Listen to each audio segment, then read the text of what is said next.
બનાસકાંઠા જિલ્લાના પાલનપુર ખાતે જિલ્લા વિકાસ અધિકારીના અધ્યક્ષસ્થાને તાલુકા કક્ષાનો સક્ષમ શાળા પુરસ્કાર સમારોહ યોજાયો। વાત કરીએ તો આજરોજ સમગ્ર શિક્ષા બનાસકાંઠા દ્વારા 13/8/2025ના કાનુભાઈ હોલ પાલનપુર મુકામે માનનીય જિલ્લા વિકાસ અધિકારી સાહેબના અધ્યક્ષસ્થાને જિલ્લા અને તાલુકા કક્ષાનો સક્ષમ શાળા પુરસ્કાર સમારોહ 2024-25નું આયોજન કરવામાં આવેલ।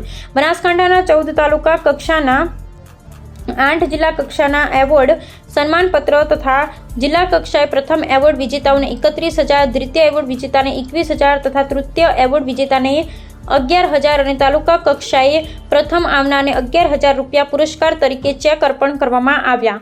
સમગ્ર કાર્યક્રમનું આયોજન અને સંચાલન શ્રી જિલ્લા પ્રોજેક્ટ કોઓર્ડિનેટર અને જિલ્લા પ્રાથમિક શિક્ષણાધિકારી શ્રી વિનુભાઈ પટેલ સાહેબ તથા નાયક જિલ્લા પ્રોજેક્ટ અધિકારી શ્રી રાજેશભાઈ પ્રજાપતિ તથા સમગ્ર શિક્ષા સ્ટાફ મિત્રો દ્વારા કરવામાં આવેલ। ડાયટ પ્રાચાર્ય શ્રી ઘોડાભાઈ બ્રાહ્મણ દ્વારા હાજર રહી પોતાના વક્તવ્ય દ્વારા એવોર્ડ વિજેતા શાળાઓ પોતાના કાર્યની સુવાસ અન્ય શાળાઓ સુધી પહોંચાડે અને જિલ્લાની વધુમાં વધુ શાળાઓ સક્ષમ બને તેવા પ્રયત્નો સમગ્ર શિક્ષા ટીમ દ્વારા થાય તેવું સુંદર માર્ગદર્શન પૂરું પાડવામાં આવ્યું। કાર્યક્રમના અંતે જિલ્લા શિક્ષણાધિકારી શ્રી હિતેશભાઈ ચૌધરી દ્વારા સમગ્ર કાર્યક્રમને સફળ બનાવવા બદલ આભાર વ્યક્ત કરવામાં આવ્યો।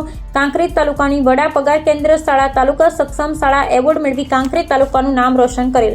નાયબ જિલ્લા પ્રોજેક્ટ અધિકારી શ્રી રાજેશભાઈ પ્રજાપતિ, બીઆરસી કોઓર્ડિનેટર શ્રી મહેન્દ્રભાઈ સુથાર તથા સીઆરસી કોઓર્ડિનેટર શ્રી નટુભાઈ કંબોયાના માર્ગદર્શન તળે તથા શાળાના આચાર્ય શ્રી જગદીશભાઈ ગોસ્વામી તથા સ્ટાફના મિત્રોના અથાગ પ્રયત્ન થકી સક્ષમ શાળા એવોર્ડ મેળવી ગ્રામ તથા તાલુકાને ગૌરવ અપાવ્યું। Bureau report Jayantibhai Thakkar.